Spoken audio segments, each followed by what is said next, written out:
Hi everyone, this is Prashad Parthiban. Today I'm going to share my experience working in data migration projects. Data migration is a process where we migrate the data from one system to another system. For an example, if I have a property and casualty insurance customer who is using their legacy system for like 40 to 50 years. Now they wanted to move towards new system which is maybe cloud-based or going to have more automated workflow. Then they need to migrate their data from that legacy system, which is nothing but the source system, to the new system, which is nothing but the target system. To do that, they need to extract the data from the source system. They need to do some kind of transformation, and then they need to load those data into the new system.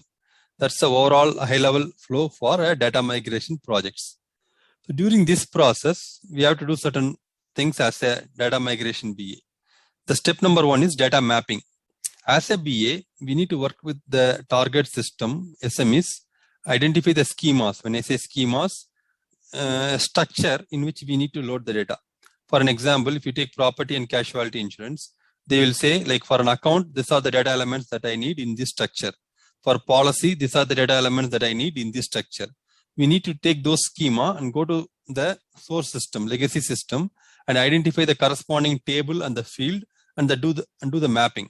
It can be straight mapping or it may need some kind of transformation.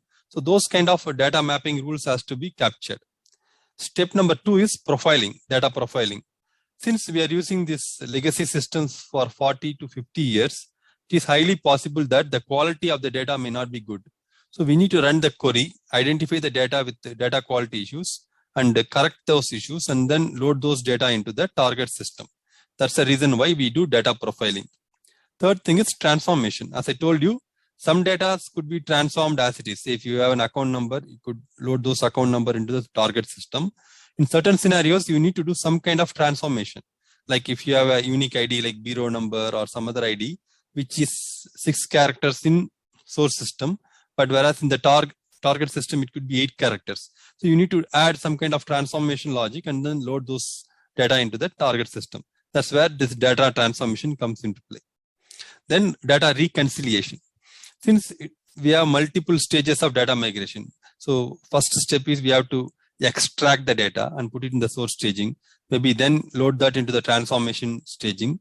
Then load that data from the transformation table to the target system in XML format. So in each of the stages, we need to make sure the data is not lost. When I say not lost in terms of count or in terms of data, we need to run our query to make sure the data is not lost. If I have 100 policies which are loaded into the target system, we need to make sure in each stage we have 100 policies. Similarly, the data, like if you have a policy number, policy location, we need to make sure all the data is also equal across all the stages. That's the reason why we do data reconciliation. The final thing is the approach. What approach we take when we do data migration? One is Big Bang, one is trickle migration.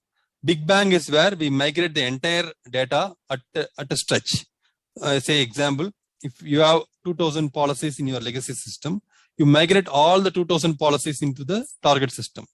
Trickle migration is you migrate one at a time. Say if you have 2000 policies, you migrate 20 and next month 20 and following month 20. That way, if there is any failure in the data migration, it's easy for rollback. Again, Big Bang also has its own advantages.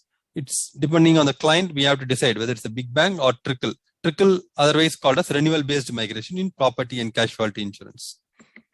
Pretty much this is what I wanted to share. This is a very high-level data migration approach. If you like my training videos, please do subscribe to my YouTube channel. Thank you. Bye-bye.